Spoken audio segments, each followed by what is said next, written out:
जय हिंद dear students, welcome to delta defence academy. जैसा कि आप सभी जानते हैं, हम एरर प्रैक्टिस कर रहे हैं एनडीए के लिए। बहुत ही कम दिन बचे हैं आपके एग्ज़ाम में, तो इस सीरीज़ को कंटिन्यू करते हैं आगे और डिस्कस करते हैं क्वेश्चंस।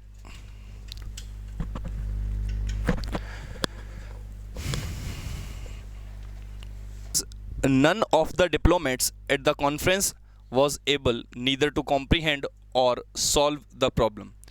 हाँ जी, क्या एरर है? नीदर के साथ क्या आएगा? नॉर आएगा, तो सिंपल सा एरर है यहाँ पे। तो कहाँ पे एरर हो जाएगा? सी पार्ट में एरर हो जाएगा। क्या गलत होगा यहाँ पर? सी नहीं, डी पार्ट में एरर हो जाएगा। नीदर की जगह नीदर के साथ क्या पेयर बनेगा? नॉर। ईदर के साथ किसका पेयर बनता है? और का पेयर बनेगा। नीदर के साथ किसका पेयर बनता है? नॉर का पेयर बनेगा। नॉट ओनली के साथ किसका पेयर बनता है? But also.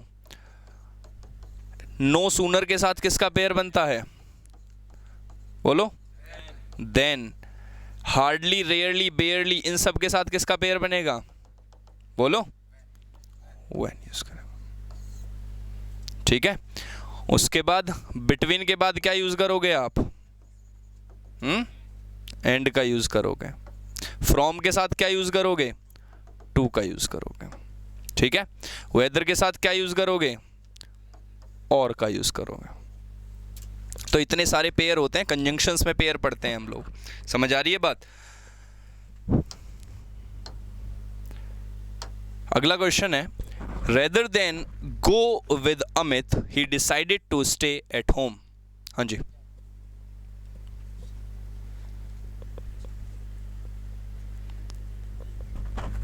बता।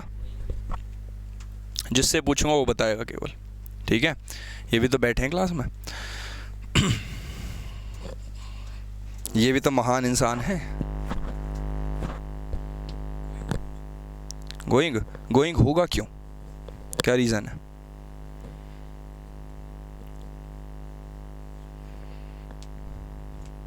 पीछे सुन लिया, अब बता दे क्यों होगा गोइंग।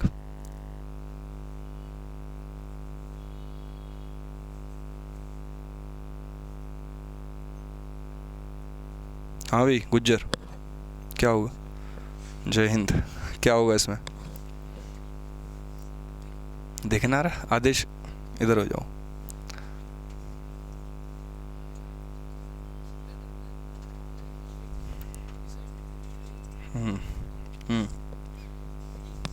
ठीक है, ऑप्शन तो नया है ही नहीं। गोइंग होगा, या ऐसा जुगाड़ कर लिया है कि ई ऑप्शन अपने आप लिखे आएगा वहाँ, नो एरर। एनडीए में कर लिया जुगाड़ ऐसा, तो यहाँ पर एरर कहाँ होगा? रेदर देन गोइंग होगा, क्योंकि देन आपका क्या है? कंजंक्शन है, और सॉरी प्रपोजिशन की तरह यहाँ यूज़ होगा। और इसके बाद देन के बाद आप क्या यूज़ करेंगे? आईएनजी यूज़ करेंगे, यानी जेरेंड यूज़ करेंगे। सीधा वर्ब की फर्स्ट फॉर्म यूज़ नहीं करेंगे। Next, Tushar always practice justice and cares for moral principles. हाँ भाई, तुषार हमेशा क्या करता है? ईमानदारी से काम करता है और जो मोरल प्रिंसिपल्स हैं उसके उनका ध्यान रखता है।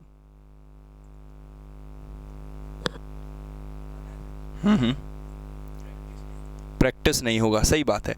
अब देखो, ध्यान से देखो, ये एक प्रैक्टिस होता है PRACITCE। ये क्या होता है? नाउन होता है। क्या हमें यहाँ नाउन की जरूरत है? वर्ब की जरूरत है। वर्ब चाहिए तो हमें यहाँ पर क्या लिखना पड़ेगा? प्रैक्टिसेस। एस भी लगाना पड़ेगा, क्योंकि यहाँ पर ऑलवेज की बात हो रही है, यानी प्रेजेंट इंडेफिनिट में सेंटेंस है। किसमें है सेंटेंस? प्रेजेंट इंडेफिनिट में सेंटेंस है। और जब प्रेजेंट इंडेफिनिट में सेंटेंस है तो सब्जेक्ट अगर सिंगुलर है तो वर्ब कैसी यूज होगी? फिर वर्ब भी सिंगुलर यूज होगी। अगर वर्ब में आप एस या एस लगा देते हैं तो वर्ब कैसी हो जाती है? सिंगुलर हो जाती है। और अगर नाउन और में एस या एस लगा देते हैं तो नाउन क्या हो जाता है? प्लूरल हो जाता है। समझ आ रही है बात? तो एरर कौन से पार्ट में हो जाएगा? बी पार्ट में एरर हो जाएगा। The whole block of flats, including 2 shops, were destroyed in life.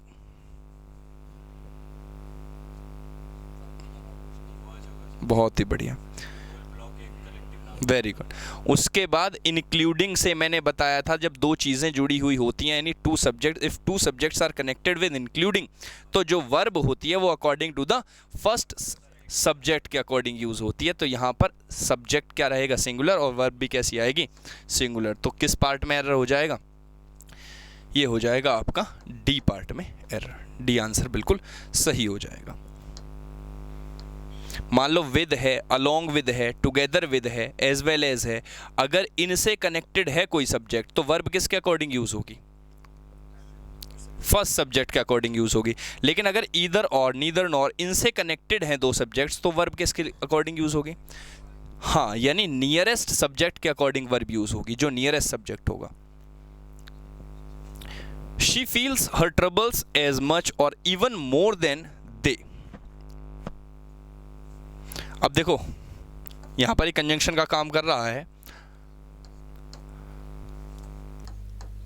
यहां पर पहले बताना मुझको दे आएगा या फिर देम आएगा, एक बात बताओ मेरे को तुम।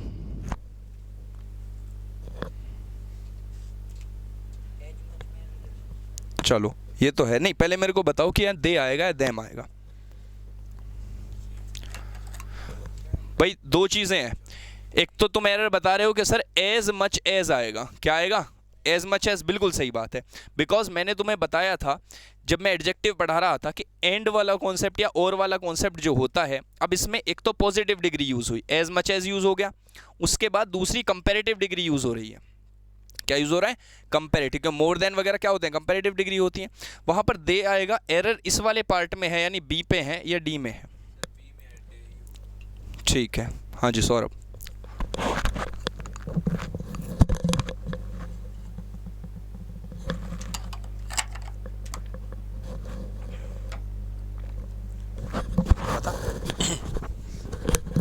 बी में, ठीक है, हाँ भाई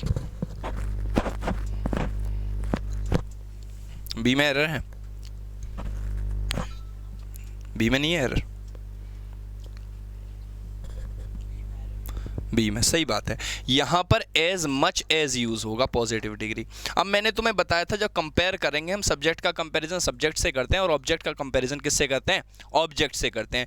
तो इस शी का कंपैरिजन हम इससे तो कर रहे हैं, दे से, तो क्या यहां देम यूज होगा या सब्जेक्ट यूज होगा, यहाँ पर सब्जेक्ट ही यूज होगा। तो इस वाले पार्ट में तो कोई भी एरर बिल्कुल नहीं है। एरर किस में है, एज मच एज में एरर है, तो सेकंड पार्ट में क्या हो जाएगा, बी पार्ट में एरर हो जाएगा।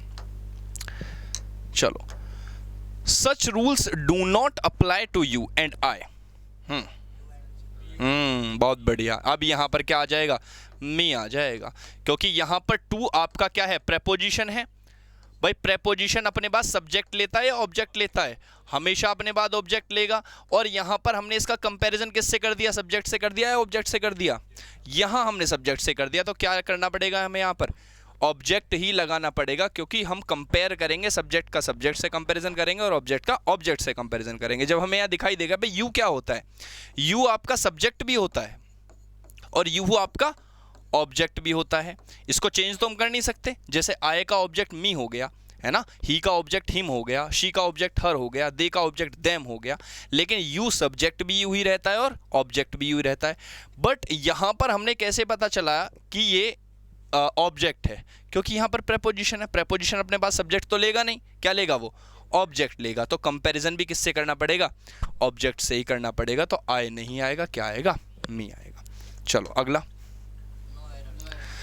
इट इज 9:45, बहुत बढ़िया, नो एरर हो जाएगा। क्या होता है 9:45, 9:45 का मतलब क्या है, 9:45 हो रहे हैं। अगला, I like reading more than, बहुत बढ़िया, क्या आ जाएगा, प्लेइंग हो जाएगा।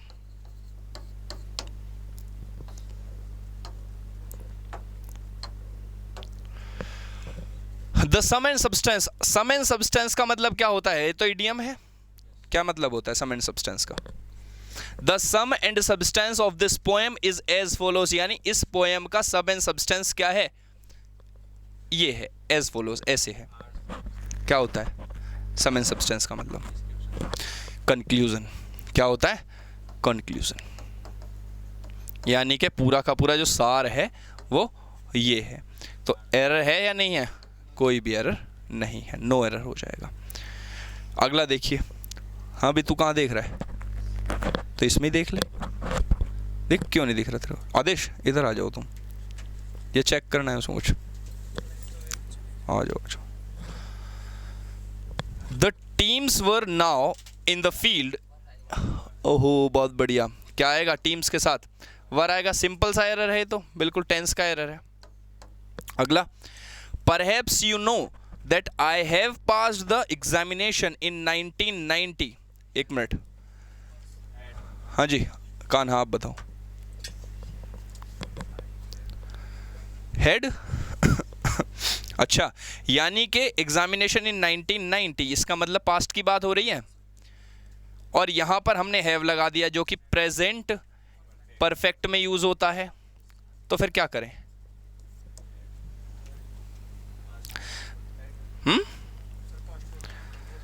आई हैड, एक सेकेंड, अगर मैं सेंटेंस नहीं, अगर मैं आपसे कहूं कि आई हैड विजिटेड ताजमहल इन 1995, तो क्या बात सही है? गलत हो जाएगी। आई विजिटेड ताजमहल होगा ना। हैव हटा दो, क्या बन जाएगा? सिंपल पास्ट में बनेगा। बहुत बढ़िया। तो जब भी कोई डेट मेंशन होगी या फिर यस्टरडे दिया हुआ होगा, तो वो पास्ट परफेक्ट में ना बन के किस में बनेगा? वर्ब की सेकंड फॉर्म से बनेगा, जो कि पास्ट इंडेफिनिट में होती है। तो यहाँ हेड नहीं लगाना है, क्या करना है? वर्ब की सेकंड फॉर्म लगानी है, क्योंकि डेट भी मेंशन की हुई है वहां पर। चलिए, the teacher kept advising us to work hard, यानी कि टीचर बार बार क्या एडवाइज कर रहा है कि भाई आप मेहनत करिए। क्यों? वर्ब की सेकंड फॉर्म यूज हो रखी है ना, पास्ट इंडेफिनिट में सेंटेंस बना हुआ है।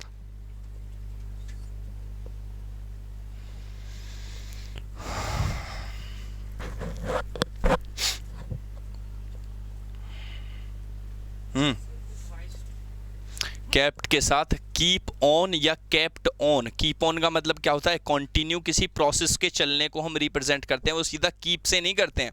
कीप ऑन डूइंग दिस, है ना। तो यहां पर क्या आएगा?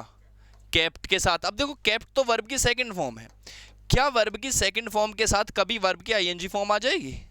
कोई मतलब ही नहीं बन रहा। अब यहां पर मैंने लगा दिया कीप ऑन। क्या लगा दिया? कीप ऑन, लेकिन केप्ट कर दिया क्योंकि वर्ब की सेकंड फॉर्म है। अब तुम ध्यान दो इधर, कीप ऑन का मतलब होता है ये वर्ब है, और ऑन क्या है? प्रेपोजिशन है, और दोनों मिलकर क्या बना लेंगे? फ्रेजल वर्ब बना लेंगे। क्या बना लेंगे? Phrasal verb. और तुम्हें पता है कि फ्रेजल वर्ब का मतलब ही अलग होता है। जैसे मैंने ब्रेकअप का एग्जांपल दिया था आप लोगों को। ब्रेक का मतलब होता है टूटना, अप का मतलब क्या होता है? ऊपर। क्या इसका यही मतलब होता है? इसका मतलब होता है किसी रिलेशनशिप से बाहर चले जाना। लुक आफ्टर, लुक का मतलब क्या है? देखना। आफ्टर का मतलब आगे की हम बात करें, लेकिन लुक आफ्टर का मतलब क्या होता है? केयर करना किसी की। ठीक है। ऐसे ही कीप ऑन का मतलब होता है कीप ऑन डूइंग समथिंग, यानी किस चीज को कॉन्टिन्यूस वे में चलाते रहना। तो यहां पर ऑन लगाना पड़ेगा। अब ये ऑन क्या हो गया? प्रेपोजिशन हो गया, और प्रेपोजिशन अपने बाद क्या लेगा? हमेशा ऑब्जेक्ट लेगा। अब जब ये ऑब्जेक्ट लेगा तो ये एडवाइजिंग अब वर्ब रह गया यहां पर, ये जिरेंड हो गया। जिरेंड भी हालांकि वर्ब भी होता है, लेकिन अब ये क्या काम कर रहा है? ऑब्जेक्ट, नाउन का काम कर रहा है। किसका काम कर रहा है? नाउन। क्योंकि प्रेपोजिशन का ऑब्जेक्ट या तो नाउन हो सकता है या फिर क्या हो सकता है? प्रोनाउन हो सकता है। तो अगर एडवाइजिंग की पार्ट ऑफ स्पीच आपसे पूछी जाएगी तो ये क्या है? जेरेंड है। समझ आ गई बात? इसीलिए यहां पर हमें क्या यूज करना है? प्रेपोजिशन का यूज करना है। तो केप्ट ऑन, तो बी पार्ट में क्या हो जाएगा आपका? एरर हो जाएगा। अगला देखिए, at a very young age he died with heart. बहुत बढ़िया, ये भी प्रेपोजिशन का टॉपिक है। अगर डिजीज से डेथ होती है किसी की, तो वो हम किसको रिप्रेजेंट करते हैं? ऑफ। किससे करते हैं? ऑफ। और अगर अदर रीजंस हैं तो फ्रॉम से। ठीक है, विद नहीं होता है। तो यहां पर एरर किस पार्ट में है? बी पार्ट में है, डाइड ऑफ हार्ट डिजीज। क्या होगा? डाइड ऑफ हार्ट डिजीज, यानी प्रेपोजिशन क्या आ जाएगा? ऑफ आ जाएगा। चलो नेक्स्ट,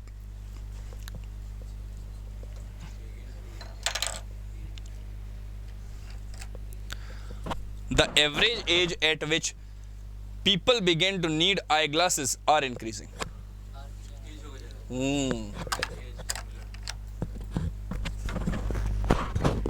तो सब्जेक्ट वर्ब एग्रीमेंट में मैंने बताया था कि कई बार हम ऐसा करते हैं कि जो नियरेस्ट सब्जेक्ट होता है उसके अकॉर्डिंग क्या यूज़ करना चाहते हैं, वर्ब यूज़ कर देते हैं। लेकिन क्या ये बात सही है? नहीं, हम हमेशा मेन सब्जेक्ट के अकॉर्डिंग वर्ब यूज़ करेंगे। क्या यूज़ करेंगे? जो हमारा मेन सब्जेक्ट होने वाला है उसके अकॉर्डिंग वर्ब यूज़ करेंगे। और जो मेन सब्जेक्ट है वो क्या है? एवरेज एज आपका मेन सब्जेक्ट है, तो यहाँ पर इज आएगा या फिर आर आएगा? यहाँ पर आ जाएगा इज। समझ आ रही है बात? तो कौन से पार्ट में एरर हो गया? डी पार्ट में आपका एरर हो जाएगा। He is trying to earn money for myself and him. है? For क्या है? Preposition क्या आएगा? Me. क्या आ जाएगा? For me and him. तो कौन से पार्ट में एरर है? C. Preposition के ज़्यादा एरर आ रहे हैं इसमें। We Indians apostrophe नहीं। We Indians don't understand that driving vehicles require care and skill.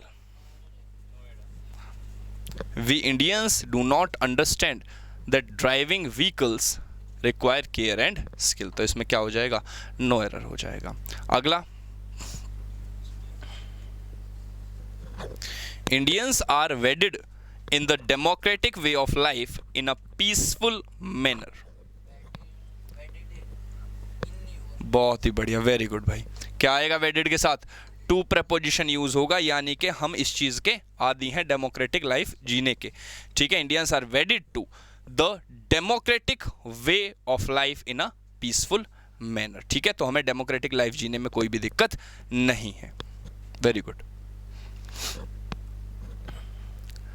The present president of the United states is thinking of becoming the most supreme leader of the world. हाँ जी, पीछे जो present president है United states के, वो क्या चाह रहे हैं, क्या सोच रहे हैं कि मैं मोस्ट सुप्रीम लीडर बन जाऊं वर्ल्ड का। बहुत बढ़िया, यानी कि ये क्या है, जिसकी हम डिग्रीज चेंज नहीं करते। मैंने क्या बताए थे आपको? हाँ, यूनिक हो गया, सुप्रीम हो गया, आइडियल हो गया, किसी कलर का नाम हो गया, इनके साथ हम मोर और मोस्ट का यूज नहीं करते। ये कैसे एडजेक्टिव हैं? नॉन ग्रेडेबल एडजेक्टिव्स हैं। कैसे एडजेक्टिव्स हैं? नॉन ग्रेडेबल एडजेक्टिव्स हैं। और जब ये नॉन ग्रेडेबल एडजेक्टिव्स हैं तो क्या हमें मोस्ट सुप्रीम कहने की जरूरत है? भाई सुप्रीम का मतलब भी तो फर्स्ट ही हो गया। क्या हमें मोस्ट सुप्रीम कहने की जरूरत है? बिल्कुल भी जरूरत नहीं है। तो यहां पर एरर कौन से पार्ट में हो जाएगा? डी पार्ट में आपका एरर हो जाएगा। मोस्ट नहीं आएगा, केवल क्या आएगा? Becoming the supreme leader of the world. ठीक है, next. Although the truck was moving very fast, the driver stopped it in a skilfully manner. ठीक है, तो यहां पर क्या आएगा? स्किलफुल।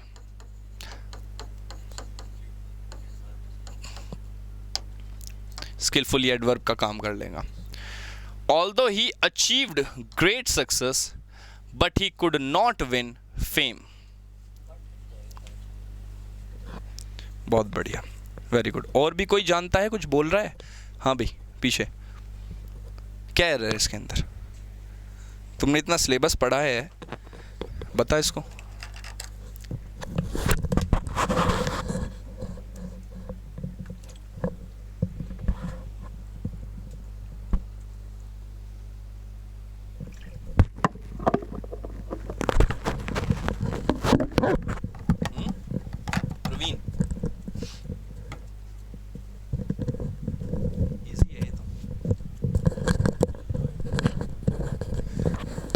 हाँ, कंजंक्शन पढ़ाया मैंने तुम लोगों को, और ऑल्दो के साथ पेयर बताया yet.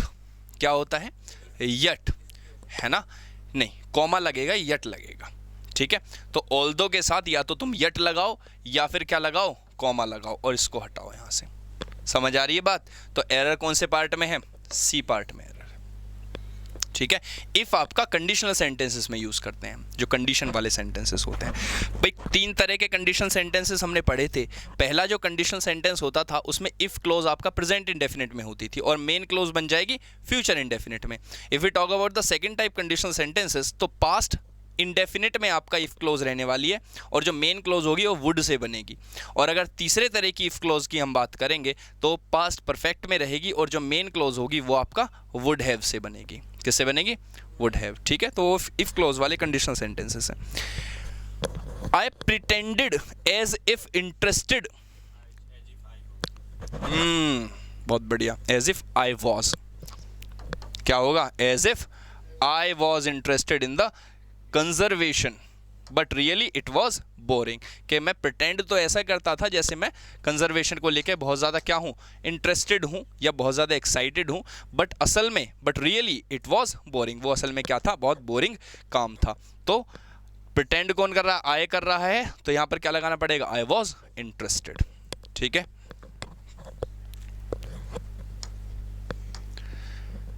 Next question. I don't usually like staying at hotels. अच्छा, क्यों? हाँ, क्या हो जाएगा? I don't usually like staying at hotels but last summer we spent a few days at a very nice hotel by the sea, जो कि किसके पास था? सी के पास था। ठीक है, लाइक प्रेपोजिशन है मेरे भाई, और अपने बाद अपना क्या लेगा? ऑब्जेक्ट लेगा। तो आईएनजी फॉर्म में हम इसका ऑब्जेक्ट बना देंगे जेरेंट, और ये क्या बन जाएगा? नाउन की तरह काम करने लग जाएगा। ठीक है, तो वो तो सही है, लेकिन आर्टिकल द लगता है किसके? जो हेवनली बॉडीज़ मैंने तुम्हें बताई थी, जैसे मैं आपको हेवनली बॉडीज़ होगी या फिर जो आपके नेचर में चीज़ें हैं, जैसे the earth revolves around the sun, the earth revolves around the sun. ठीक है, तो द मून के पहले भी लगेगा, सन के पहले भी लगेगा, सी के पहले भी लगेगा, सन के पहले भी लगेगा, अर्थ के, इन सब के पहले द लगाना पड़ेगा। चलो अगला, I will try to be on time, ये सही है। इफ आई एम लेट, बहुत बढ़िया। I will try to be on time but do not worry if I am late, यानी मैं कोशिश करूंगा कि मैं टाइम पे पहुंच जाऊं, बट अगर मैं लेट भी हो जाऊं तो ज़्यादा चिंता करने की ज़रूरत नहीं है। तो ऑप्शन नंबर सी क्या हो जाएगा? बिल्कुल सही हो जाएगा। The teacher remarked that they all had done it very badly.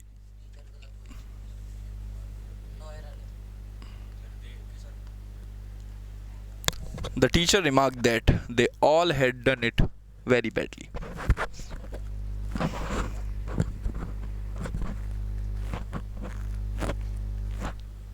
ठीक है, नो एरर हो जाएगा डी पार्ट में। यानी बैडली आपका एडवर्ब भी तो है ना, तभी तो वेरीज को क्या कर रहा है? क्वालिफाई। बैड आपका एडजेक्टिव हो जाएगा, बैड मैनर्स जिसको हम बोल सकते हैं, तो मैनर्स तो आपका फिर भी नाउन है, नाउन को क्वालिफाई करने के लिए बैड आ गया, एडजेक्टिव हो गया, लेकिन ये क्या है? आपका एडवर्ब का काम कर रहा है, और ये भी क्या है आपका? फिर एडवर्ब। एडवर्ब का खुद का काम भी क्या होता है? एडवर्ब को क्वालिफाई करने का भी तो काम होता है। अगला, the train is suppose to arrive at 10 AM yesterday। yesterday की बात हो रही है, पास्ट की बात है। The train supposed to arrive, was supposed to arrive। नहीं, उसमें बन रखा है पैसिव वॉइस में। ठीक है, the train was supposed to arrive at 10 AM but it was an hour late, लेकिन वो क्या थी? 1 घंटे लेट थी। ठीक है, इतनी बात क्लियर है भाई? सबको समझ आई इतनी बात? ठीक है, तो कल आगे करेंगे हम 25 एरर्स, और लगभग अभी जब तक एनडीए है उस दिन तक अपने एरर करेंगे, तो 250 या 300 के अराउंड एरर हो जाएंगे। क्लियर है? चलिए, थैंक यू सो मच, मिलेंगे अगले लेक्चर में 12 बजे। नहीं, कितने बजे क्लासेस होती हैं हमारी?